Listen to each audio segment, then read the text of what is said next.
You guys have really put on what has quickly become a world-class event, and it doesn't get any more world-class than our keynote speaker this afternoon.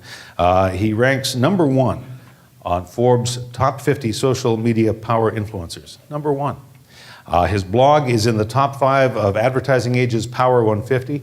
He is the New York Times best-selling author of Google Plus for Business, How Google's Social Network Changes Everything, the author of Trust Agents, among others.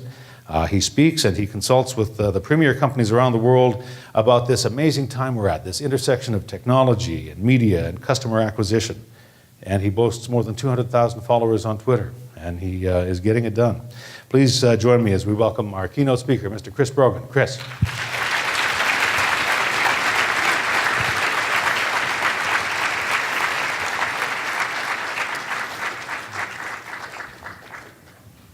Thank you.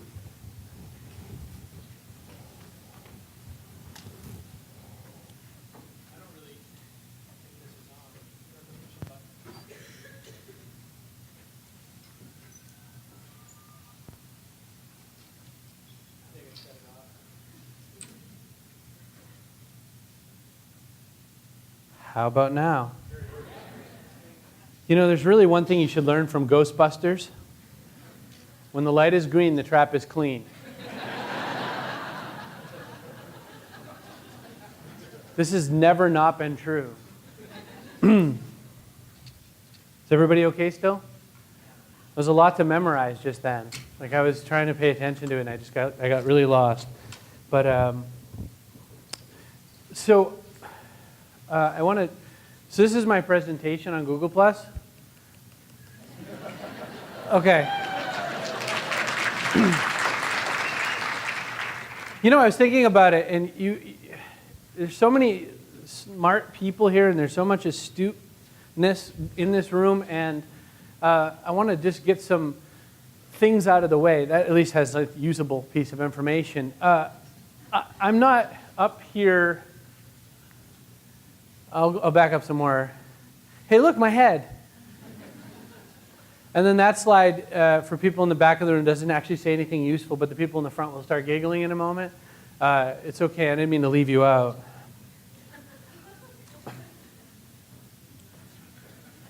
I told you, they just start giggling. But that's all I got. If you can't be smart, be funny. That's what I was told in bed. Okay, so I'm not here because you perceive, or Paul and Chris thought I was a big deal. I'm here because you're a big deal. This camp needs more exposure. It needs more people to know that it's here. And this is the 3rd year, and it needs a bigger banner that doesn't look like that. That's like $64 to make it longer and more colors. I just kind of want to fix that, okay? And why do I say that? Because you deserve bigger banners. You deserve much more. This is the thing. I have been at the founding and starting of a lot of events. I started one of my own called PodCamp. And when we were at that event, we were at the Bunker Hill Community College, which is famous for very few things. The Battle of Bunker Hill was a famous battle in the U.S. Revolution. That's when we got away from the queen that you guys still hung out with. King at the time. So Bunker Hill also was the set of Good Will Hunting. And so there's a lot of scenes that we were standing around making speeches in the same areas where Robin Williams pretended to have a Massachusetts accent. Oddly enough, so did the other guys in the film who were from Mass and who didn't sound like they were from there. The other thing is, when we co-founded PodCamp, the idea was right away that it was the community's event. It had nothing to do with the people who founded it. We're not in any way interesting. Just like Chris and Paul are in no way interesting. I jest. Please don't tweet that. What I learned from a really smart guy, also named Chris, but not me, was that the best way to talk about community is this. It is the community I have the pleasure to serve. And to me, that's the opportunity here at Social Media Camp. This is the community that we have the pleasure to serve. We have the opportunity to serve. The people who paid to be here, the people who snuck in, the people who found some other way to rook a ticket out of these guys. The money is to actually facilitate this thing. Sponsors have facilitated. Those whole audience, you have to give so much love to those people in those back row, the Yelps and all those gang out there, and actually go look at their thing. Why? Because this is all the things that make a business happen. This is what makes an organization like this grow, so that this comes a lot louder than just the island. This is probably the most excited I've been about coming to an event in a while, and I'm at an event about every 2 days. I mean, no disrespect to any of the other events that I've been at in the last little while, but I guess what made me really excited first and foremost is that there's such a smell of opportunity in the air, or fish, I can't tell. There is this opportunity here that's just like crazy, and it's this almost frontier feeling. Being from the States, we of course are very U.S.-centric, and so to me I feel like saying this is like Portland except with a purpose. Lord knows what those people do down there all the time. Make pictures of birds, that's what I've learned, that's all I got. I didn't want to talk about this. Is anyone really disappointed I didn't talk about Google Plus for Business? I just want to get a few things off my chest about that. Google Plus is a new social network started by Google, and the reason it was started by Google is because they started to realize that their whole algorithm and all their systems of finding how people look for what's most important on the web were based on a page telling a page what is good or bad. And Google realized, oh crap, how do we account for these humans who are roaming loosely into the wild into these things called social networks, and how do we take and value what they're saying is good or bad? And so they said, we've got to make a social network stat, like they do in medical dramas. And they did, and so Larry took the company back over from Eric and kicked him off into whatever his title is now, which is kind of like, I can't break things anymore. And Larry is the CEO again, and Sergey is, I don't know what he does. He's just like you ever remember Real Genius? He's that guy, Laszlo. There was a callback for the 7 of us who watched that movie, right? It's all good. It's not relevant to the speech. And they said, let's go make social really make sense. Let's go make sharing make sense. Let's really get this. Now, when I wrote this book, I had no idea that the entire collective universe looking at the book is going to be like, oh my God, I don't want to get on another social network. I had no idea it was I've had enough social networks day at class when I launched Google Plus for Business. I've had real live grown-up CEOs that look like Hudson and run companies and things like that go and look at me and go, I don't want to be on a social network. I just figured out Facebook. And I'm like a grown-up man, and I'm like, well, get up here. And I asked him, I said, how's that AOL working for you? So can I join your top 8 on MySpace? I can't believe you were bringing MySpace back. I'm in there now. I'm totally using it because MySpace has only 2 things, hookers and comedians. Those are good people to know. Funny hookers. Making it up, kids. So no, the other thing people say to me is, there's almost 1 billion people on Facebook, man. I'm like, are you friends with 1 billion people on Facebook? No, then who cares? There's a 5,000 person limit on Facebook, so I don't care if there's 1 billion. And you know what they're on there for? 780,000 new people join a day to look at pictures of their grandkids. If your product doesn't look like a grandkid, you're screwed. Right? You're going to have to dress up your little wood chipper to look like a kid. Or put a kid up on the wood chipper. It's okay. Nothing bad could happen there. We've never seen Fargo. Oh, so you saw that movie, but not Real Genius. I see your tastes. This thing is awesome, by the way. You know what this is? It's one of those GoPro cameras. Normally, it's used to chase people down a hill, if you're on your mountain bike, snowboard, bobsled. Here, it's just looking at your asses sitting in chairs. But it sure does the same thing, I guess. Okay, so Google Plus is a social network made by who? Oh yeah, the #1 search engine in the world. And who else? Oh, the number 2 search engine in the world, YouTube. Google Plus is made by a person who has a company. Sorry, it's like some guy. I built Google Plus. There's built by a company that has a vast swath of the mobile platform world right now.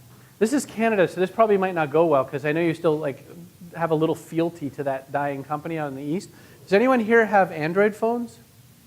Yeah, look at that. That number's huger in the States where you don't have that rim problem.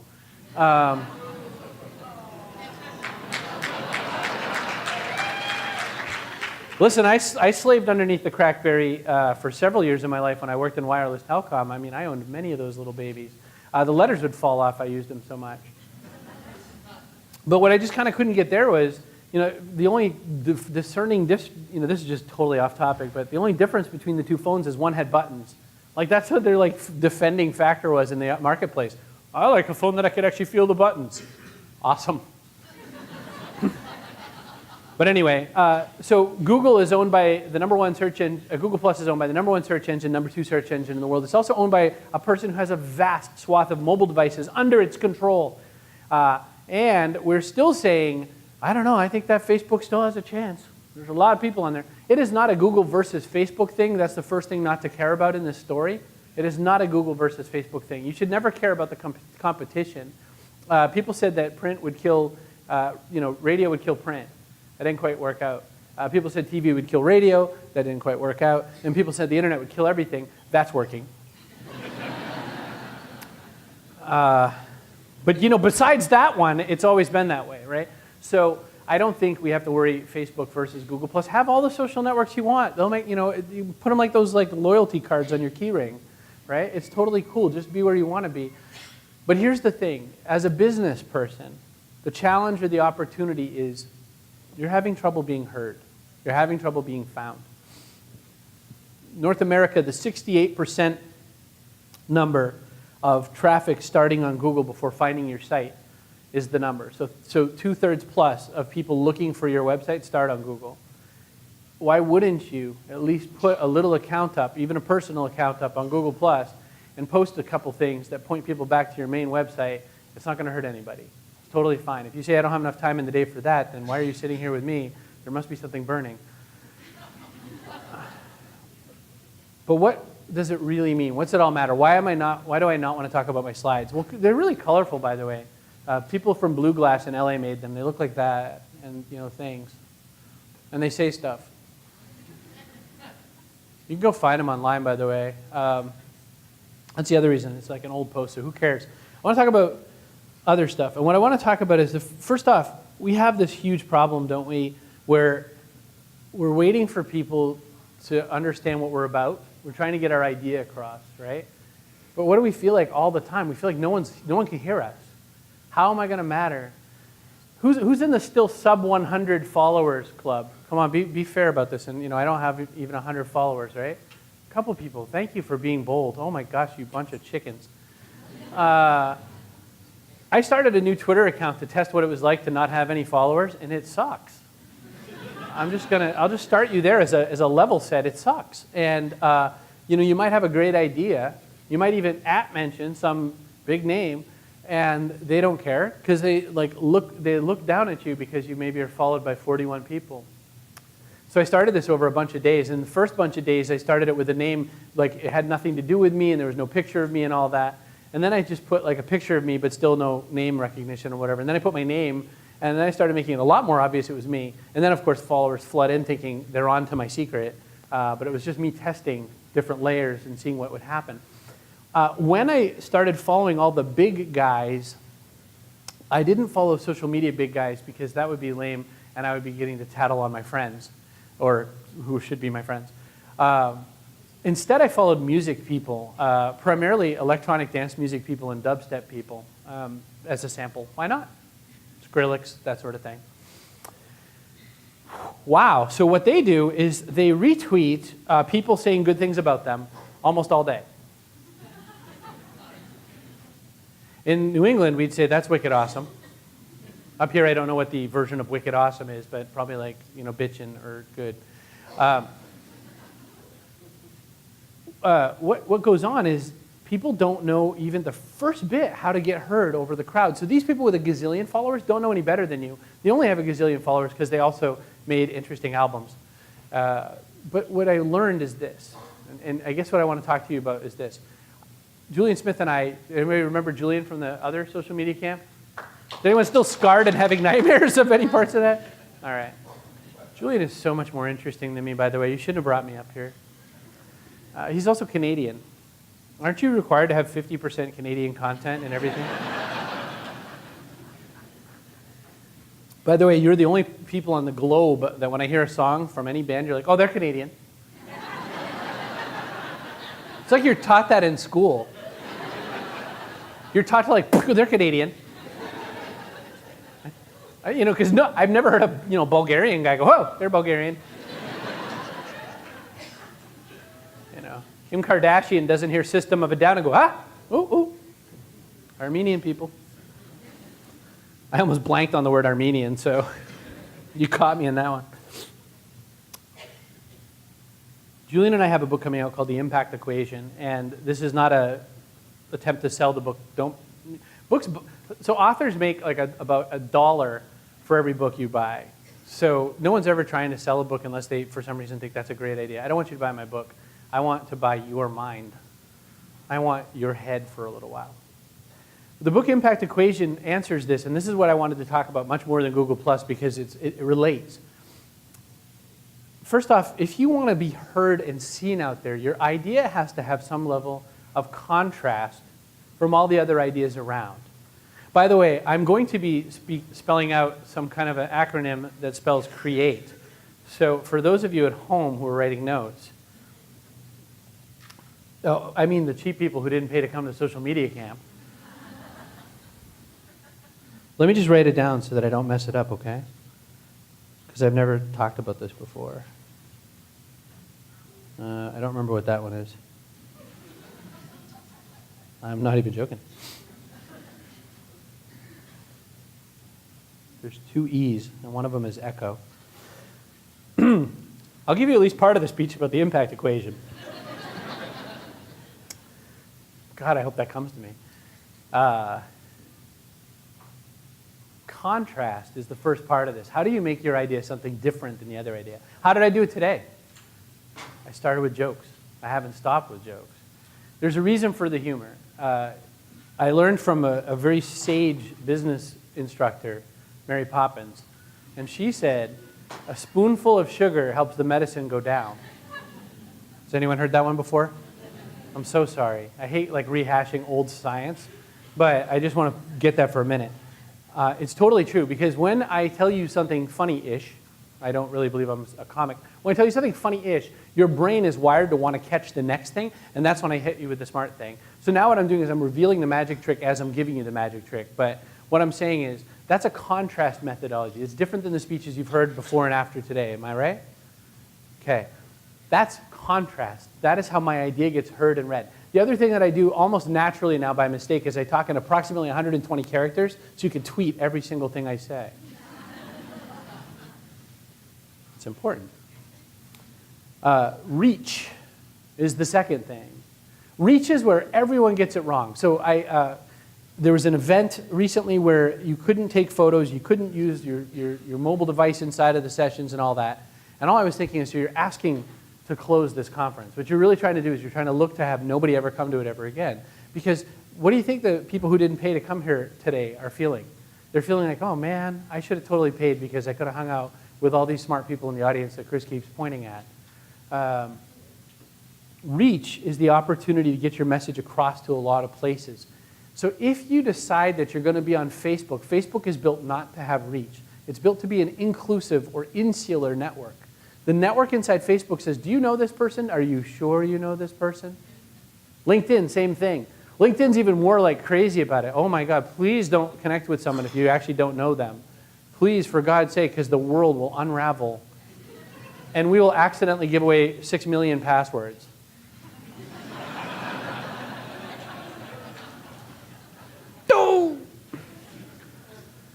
I closed my LinkedIn account, and I did partly because I was bitchy, because there was a little technical problem, and then secondly because I thought, you know what, I don't need it. I have you already. I don't need LinkedIn. I mean, no one's going to look at my resume and try to hire me. I'm not all that hireable. I really honestly don't remember what the other E stands for, but one of them is echo. The other thing you need to do with your ideas, this is sort of complex, but it has to stand out from other people's ideas, but it has to be an idea that people feel like they can understand and make their own. This is a challenge. This is a big challenge, because what I say to you now is get a flag, not a bumper sticker. A flag rallies people around it. The first thing I wanted to say when I came here was we got to get this banner down. And the reason is because this is so much bigger than social media camp. One, there's not a lot of tents except for the podcasting tent. I understand this. I started an event called PodCamp. I'm totally ruined by what I did by naming that event. Two, social media is one aspect of what we're doing here, but what we're really trying to do is we're really trying to build a whole bunch of reach. And I have no idea what to call the thing, by the way. Otherwise, I'd charge you $22,000. But with Echo, what you're trying to do is you're trying to get a lot of people to say, I've had that same idea before. The biggest criticism I had in Trust Agents, the book that I wrote with Julian, was they said, you wrote a lot of common sense ideas. And it was the best compliment I've ever received. Because that's what they said to Napoleon, not Napoleon Hill, the other one, Dale Carnegie, when he wrote How to Win Friends and Influence People. They said, you wrote a book of common sense, sir. And he went and actually has this great speech about, the reason I wrote a book about common sense is because so few people actually use common sense. And I thought, well, shit, I could do that.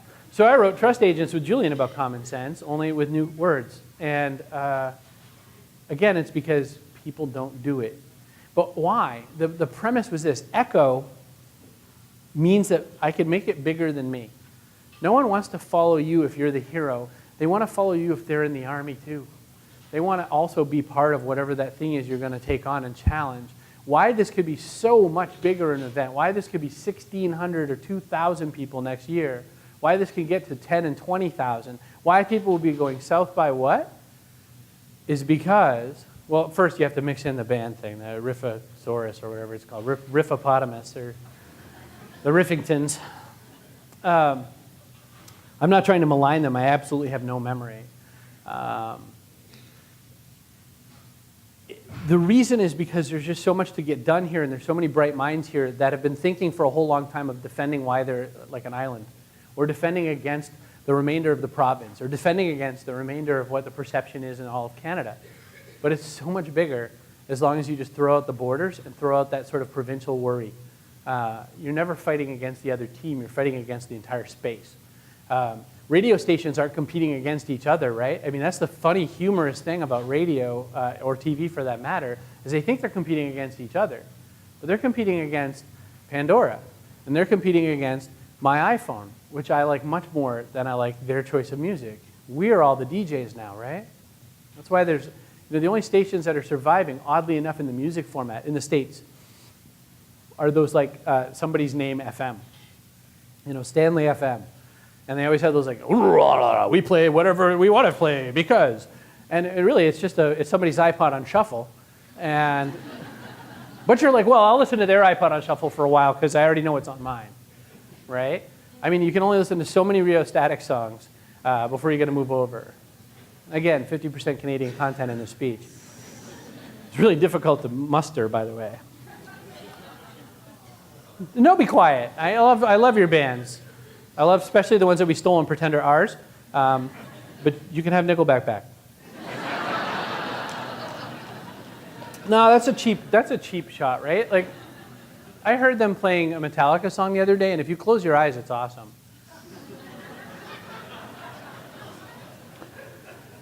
The A in my thingamabob is articulation. My gosh, people cannot articulate. They speak and speak and speak and speak and speak and speak, and they just have one little tiny point. Sometimes they reiterate the point a lot. Brevity rules. If your email newsletter is more than 500 words, you've blown it. Obviously, your tweet can only be 120 characters. Your blog post should be short form. Someone in this audience, probably an English lit major who is also a barista, will come and argue with this to me. You know why it's funny? Because it's true. I quit that job, man. Actually, they don't call them baristas at Timmy's, do they? But I mean, That's not even a slam. I'm saying, hey, Tim Hortons is cooler. I don't, Starbucks I already have a problem with because we're not in Italy. None of us in this equation are in Italy, so I'm not saying the word venti. I just like a large iced coffee, please. And don't say any of those words. The triple and a Timbit. And some serviettes, but that betrays my maritime relatives, right? Okay. I had a point before you all started laughing at me. Articulation is, short form is alive and well. There's a book, I saw this at Barnes & Noble. It's like your Indigo chapters. At Barnes & Noble, there's a book called Why You Should Read Moby Dick. And it was like a 300-page book on why you should read a 1,200-page book. Like, well, shit, I'm not going to read the 1,200-page book. I'm not going to read the 300-page book about why. Like, maybe you can read maybe a pamphlet. There's a whale. And this book was written in a time when people had no lives, and there were no soccer camps. So, articulate. Please be brief. Brevity rules. The other thing in brevity and articulation is there's a lot of fluff out in the world. The bingo game is fun to me because you can do it with a lot of things. You can do it with startups, next generation, thought leadership, world changing. There's just so many of these words. David Meerman Scott has this whole big thing of that, and I can't remember what he calls it, but he actually made an application. His brother, I think, runs the AP or something like that. He made a software application that you can put a press release into it and figure out how many of those words were used. It's like a jargonizer or something. It's unbelievable and depressing. One last point about articulation. I had a teacher, I attended several different universities, never quite finished, but I went to several of them because in Boston there's 28 of them. And one of my favorites was this really crappy one where it was like an extension university. And so I was in like a kindergarten class kid's desk, which is awesome for my size and shape and form. My knees were up in my nostril. And the teacher would come in every day, and his name was Ken Hadge. I remember this man vividly, more than I remember like where I parked my car. And Ken Hadge said to me several things. One of them was, tell it to me like I'm 6 years old.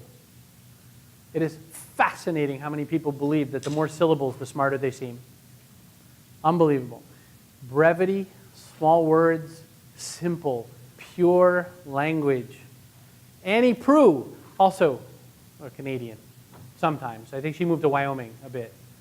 Shipping news was the best writing advice I ever learned was the shipping news. 3 words could be a sentence. That's fine. Put a period, just start another sentence. It's amazing. If you read her book too much in a row, though, you talk like her all the time.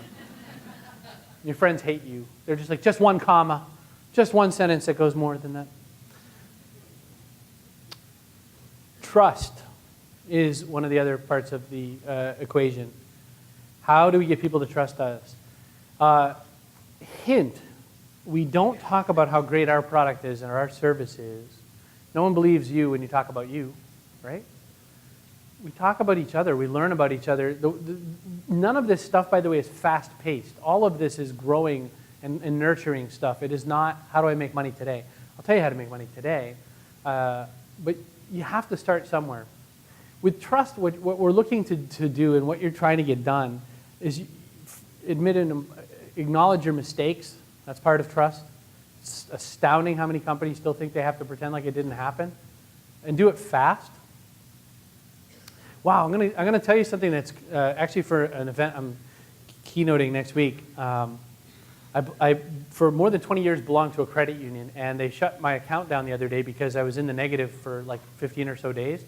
And they tried to contact me a lot and couldn't, and so they shut it down. So that's their policy, and I don't begrudge that and whatever. Evidently I wasn't a very good customer. But 20 years of service, I just kept thinking, wow, everyone wants to acquire more new customers, and I would say that even if I'm a somewhat damaged customer, that you'd want to try to keep me. That's not how they felt. So I looked on their website, and the only email address, I tried doing some stuff in person, and that didn't work. So I looked on their website, and the only email address they have is sort of an info@ kind of email address. So I was like, oh, this will go somewhere.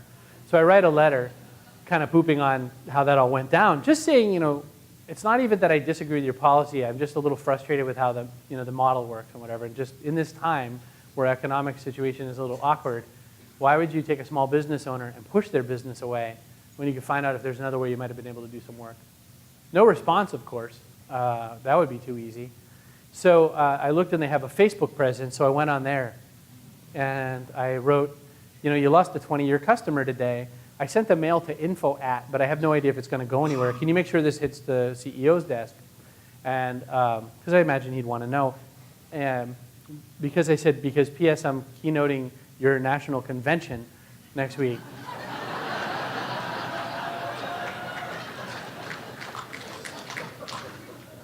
Yeah, so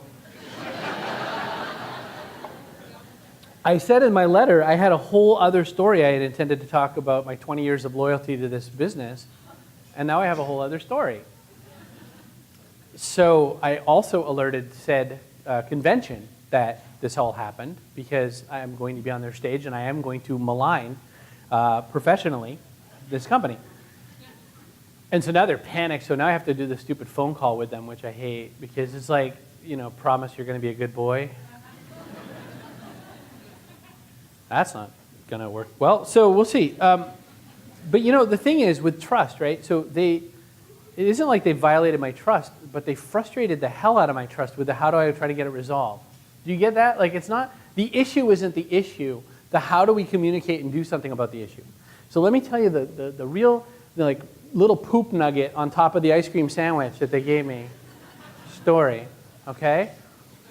Little cat poop story. The CFO calls me. They find my cell phone finally. Like somehow they couldn't find me at chris@chrisbrogan.com or at Chris Brogan on Twitter or Chris Brogan Facebook or any of these other things. They had to find the phone number. They'd been calling my landline, which I call the telemarketer torture line. Because the only thing I use the landline for is if I feel lonely, I plug it in and talk to telemarketers. I'll tell you that story another time. Wow, I can't believe you're knitting. Are you making like a hat? Sock. Is the other one all ready? My Grammy knit all the time, and she was so good at it. And I think it's cool that younger people are into knitting now, because, we're all going to run out of those cool knit things we used to have when we had grandparents. Totally not making that up. Like I had the other one's macrame, and I get crochet and crochet coat hangers. I don't get those anymore. Anyway, let me go back to my poop on top of my ice cream story. The chief financial officer calls my cell phone after figuring out that I don't answer the telemarketer torture line, and the first thing he says is, I'm really sorry that happened. I'm really sorry that happened. Great, it's a good thing you apologize. That is the first thing you're supposed to do. I'm really concerned about how you portrayed us on your blog, and I also am worried about what you're going to say at that conference. Well, I said, I'm certainly going to mention this conversation. You got anything else for me? And I said it just like that. And there's a little pause. And he goes, yeah, well, so what are you going to do? Like, how are you, we're just, we don't think this is fair. I said, let me just start again. So I'm complaining at how I felt like I was treated in communications, and you're saying, are you going to say bad things about me? Like, are you going to tell mom is what you're talking about? Yes, I'm going to tell mom. Now what? Like, what are we going to do? Like, I don't even want the account. Like, that's not even the thing. I have a new bank account. But that's a whole huge story just to tell you. It wasn't like, wah, Chris Brogan. It was like, that's the opportunity every single business ruins all the time. We blow it all the time there. Do you know why PR exists? Because customer service is underfunded. We do PR and marketing to make up for the mistakes that we don't correct easily and better through other channels. If you took 5% of any marketing budget and stopped making banners and made much better customer service interaction, you'd have a better shot at things.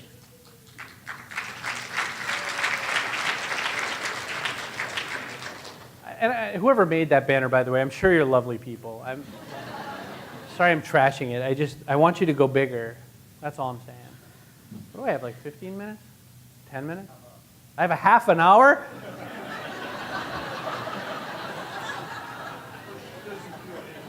Q&A. That fixes everything. No, I have lots more to talk about, but I just got nervous that I blew it. So the trust thing, the story, the opportunity here, the big opportunity. People always say, how do you get more followers on Twitter? Reply to people. There's one. Talk back when they talk to you. How come you unfollowed me? Because I unfollowed everybody.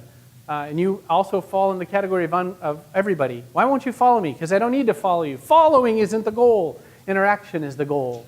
Ask me something, I'll talk to you back. If you think it's interesting to me, mention me.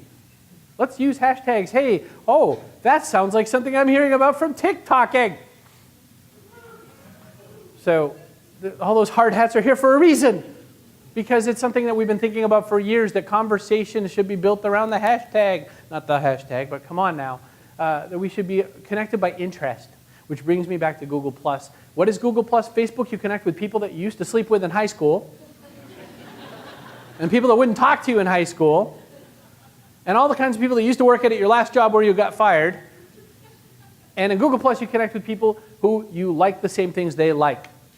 Chris Krug and his band of merry, crazy people all are into photography, and you get the coolest stuff on there, the coolest photography. Ron Garan, the US astronaut, NASA man, is on there all the time, showing old-timey photos of him on the moon. And you're like, oh, Ron, stop showing photos of the moon, or whatever. You know, there's all kinds of interest. You don't know where to find them? Go to findpeopleonplus.com and put in whatever interests you. I'm a comic book guy, which, by the way, thanks again. I had comic books from BC in my car. It was so cool. I'm a comic book guy, so I connected with a bunch of writers and artists that are around there doing comic book stuff. So why talk about the things I'm into? This is where social networking goes next. It becomes your network, not the network where you are a member. The thing about Facebook exists to sell advertising data, correct? You don't pay them any money to use that service. They spend as much time as they can figuring out when you're going to push like and when you're not, to whom you share, how many times that person you shared with comments back and forth. This is the data being collected. That's fine if you don't mind. I don't mind. I would love for the web to know exactly what I want. I find Google's doing that a little bit better lately because, man, what did they call it now? Retargeting? So I'll be on one site and I'll see an ad in the corner and I'll go on to some totally foreign site and it'll be the same ad and I'll be like, wow, how did they know I also want that? How does this cookie thing work? But as we've started to learn ever since the creation of Google's Panda release, which sounds like a national wildlife thing, how people share, what they share, with whom they share. There goes the coolest cop in Canada, almost. Hi. I say almost because I'm a fan of Tim Burrows as well. We'll be in the Pantheon. Is that okay? But I don't think he has ink. Okay. Not that I've seen. Ever since Panda came out from Google Search, the concept is with whom are you sharing and what kind of stuff are you sharing and what matters. When I'm signed into my Google Plus account, I am a friend of Scott Monty of Ford. If I go to google.com or google.ca, if I type in car, I get Ford. I don't get anything but Ford as the top result, which means that person I've circled influences and impacts my search results. I don't care if you don't care about Google Plus. But Google is changing how they present data to people searching for data based on who that user has circled. If you are using Google anything, Gmail, YouTube, anything, you have a Plus account whether or not you've chosen to activate it and do anything with it.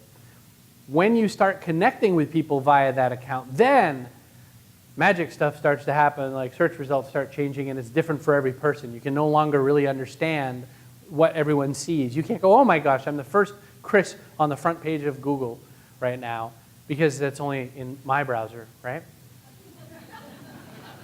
So it turns out, after I was so proud.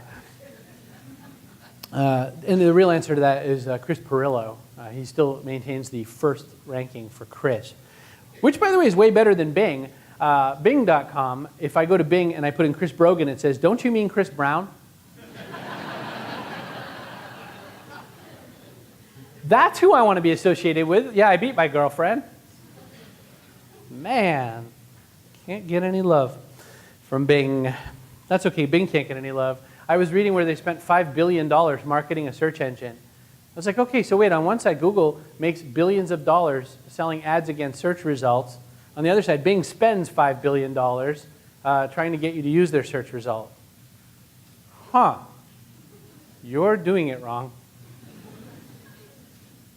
Okay, grown-ups in the room, because all the kids are already bought into this, so just smile along right now. But all the grown-ups who are like, I can't believe I listened to this moron for 36 minutes and counting.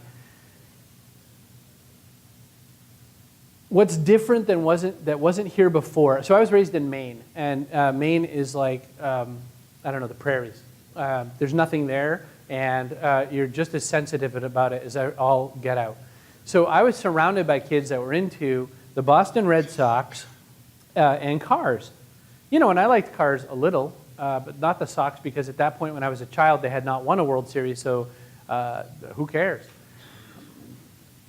I have no baseball sports affiliation interest in my entire world, so, you know, go Jays or somebody, I don't care. When I first got involved in computers and found my first bulletin board service, anyone rock a BBS back in the day? Ah, nerd love. Besides ASCII porn, which was the coolest thing, that @ symbol looks like someone's boobie. It only makes sense if you were there.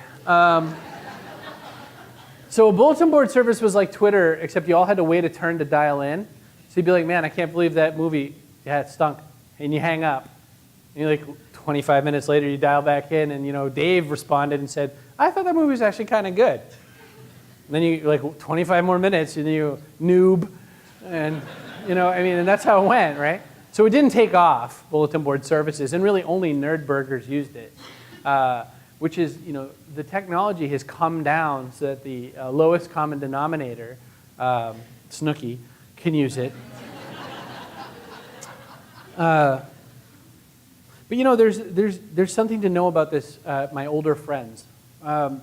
What has changed is there's this annotated world around us that we don't see if we don't know it's there. Things like Yelp, for example, is the simplest way to look at that. Someone else knows not to walk in there because there's invisible secret glyphs that you only see through your small rectangle. And you say, oh my goodness, I'm not going to go in there. They've had 85 cases of food poisoning, and or they don't know how to make poutine like they do in Montreal. Amazon tells you whether or not to buy the product. Remember when you had to worry about whether or not the product was any good, and you'd ask your friend or something, and your friend was like the only source of knowledge? Well, now there's, you know, 1,700 other results. It turns out I'll tell you the thing I can't read in Amazon, I never seem to, is the dimensions of a product. I don't ever seem to notice the size of a product. So I'm forever buying something that doesn't fit, like my luggage, for instance, or whatever. I bought a TDK boombox that's the size of the stage by mistake. So it looks awesome, and, you know, it weighs about 190 pounds, and you can't bring it as carry-on, so it's not any good. Oops. But there's all this kind of opportunity, and I'll tell you, somebody asked me this question. I had like crazy rapid-fire interviews in the back room. It was like a grilling. And one of the things that I said that I wanted to tell you too is that somebody asked me the question of sort of like, what's your real secret passion right now in social and all that? And the answer is email marketing, which surprises a lot of people, and they think I'm joking. But email marketing, I think, is the coolest thing. Why? How do you sign into Facebook? You sign in using your email address. How do you know to go look at Facebook because someone said you were just tagged in a photo? And you go, oh my God, and you have to run to untag it because it's you vomiting. Is that just me? Okay. Is through your email. Brands, the Citigroup did a survey of brand interaction with humans 18 years and older. Brands, and do you want a daily relationship with a brand on a platform? 4% of people want a brand relationship on Twitter. I get that. I'm only friends with one brand on Twitter, Hendrick's Gin. Thank you, gin fans. I like you a lot. Bulletin board services and gin, and you have the social media idiot beard. Yeah. We're going to go along fine. Once your Twitter mentions it all over. I love that. Thank you. And he's kissing my butt on Twitter. This is romance. Bromance. where was I? Oh, 11% of people want a relationship. I don't have 11 fingers, but let's just pretend there's one more. 11% of people want a relationship on Facebook with a brand. 91% of people are willing to have a daily relationship with a brand on their email. We have things like Woot.com. We have Groupon, which I would love so much more if it actually had cool things instead of just mani-pedis and free yoga classes. My nails are awesome, and I can down dog with the best of them. But can I just get a buy one lightsaber, get a Batman belt buckle? That's all I want for a deal, and they're not making it happen. And don't even talk to me about the other ones, like Living Social, which is probably better, but just no one knows it. Email marketing is my thing, and don't use. Constant Contact's a sponsor, right? Go. They're based in Waltham, right down the street from where I live. Email marketing allows you to get the most important thing in the whole wide world, which is into somebody's inbox. How many of us have our phone right beside our bed as if we are some kind of a brain surgeon or superhero waiting for a very important call? Now, very few hands went up, and I'm calling bullshit. I'm thinking we all do it. You look. Thank you. Thank you. Bravery is my thing. Listen, like no one's going to call. Like at 2 a.m., oh my gosh, the internet is broken, Well, maybe the kids are going to call. Well, you know what? If the phone's 25 feet away, you'll still maybe hear it. The other thing we do is, it's my precious, right? And I really love smartphone technology because I love the idea of rubbing this thing against your oily, greasy head all day, because then we're now a nation of people that do this trick. Oh, you got to see this YouTube video. Oh.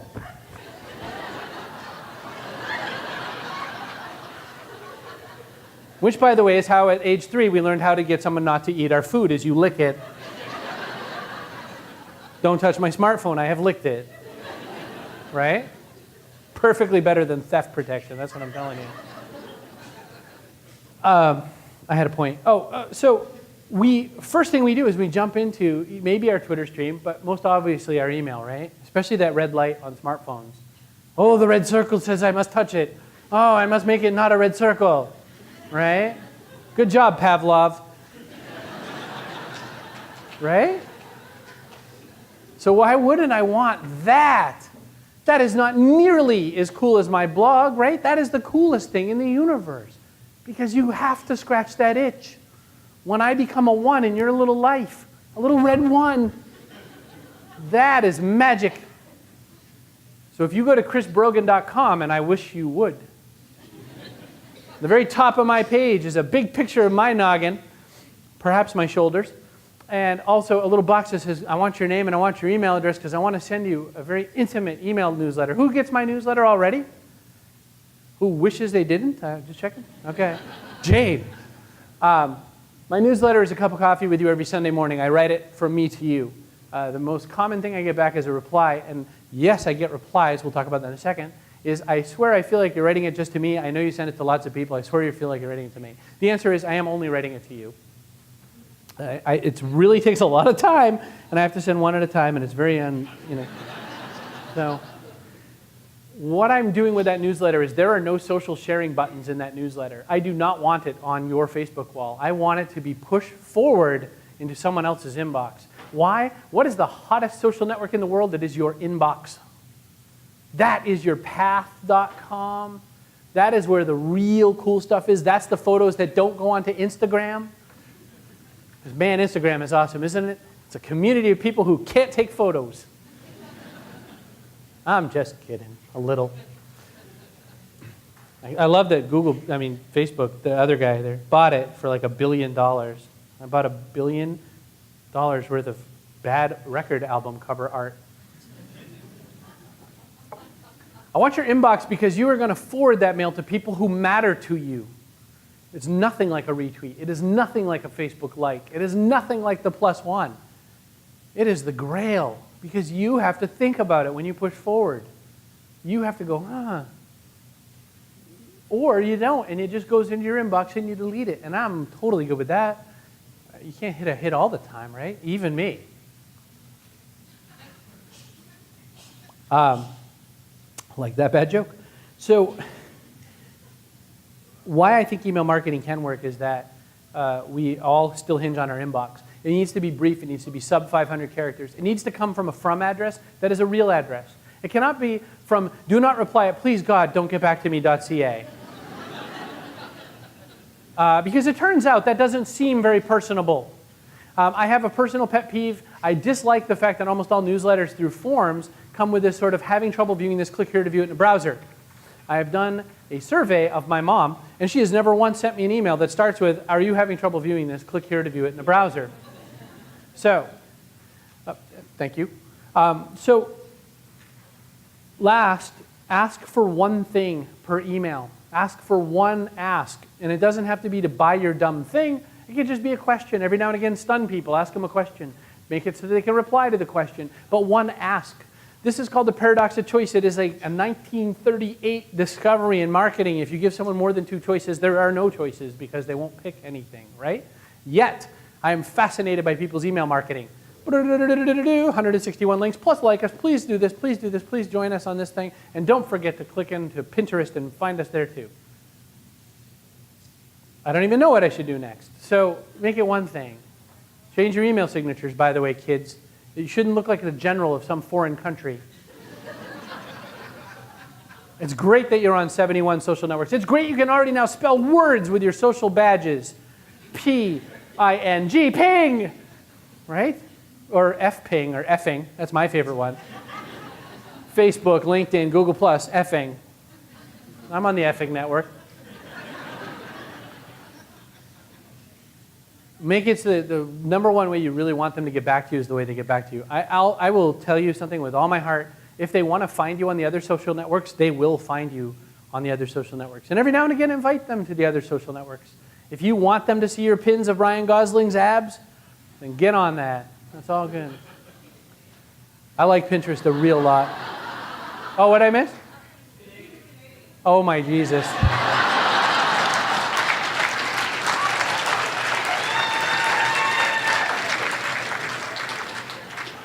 How did you ever give him to us? He is such a cool guy. He like breaks up fights. Has anyone seen, what's it called? F yeah, Ryan Gosling or whatever, that Tumblr site? It is the best website. Just type in, hey girl, Ryan Gosling, and you will lose about an hour of laughing to yourself. And if you're male, you'll feel bad. My story of my life, really. You know, pretty much that could replace Catholicism. You know, it's a guilt-driven religion. We could just put Ryan Gosling in instead. All right, I'm going to wrap up because people are leaving the room, getting nervous. That person had to pee, but I mean, you might all leave soon. There's a method to all the madness. There's a method to everything I want to say up here. One is contrast. You can be your own person. You can be your own organization. You can be a human inside a business. Oh, that's why I named my company Human Business Works, because it does work, and because I am paid a great deal of money to tell really big companies how to act like people again, which is fascinating. But what it means is that there's so much more opportunity for smaller companies and solo teams. Second, that with reach, what we're looking to do, the way to get more reach is to connect with more people and be more about what they're into. It is rarely what you say that is fascinating. It is how you support the community that you have the opportunity to serve. Echo. People need to hear a little bit of their idea inside of your story. Otherwise, it doesn't quite make sense to them. I am fascinated by people's elevator pitches out there sometimes because I'm thinking, that's not a problem I have, actually. You know, I didn't know I had that problem. And then sometimes it sells me on something, you know. Articulation, be brief. Be brief. Be brief. It's amazing how many people say, I don't have time to read through the... How many people want 200 extra emails in their inbox? Just checking. Okay, yeah. So don't make yours super long, and also put the most important part at the very top because no one else is reading it either, right? You know how you're not reading all the email? No one else is.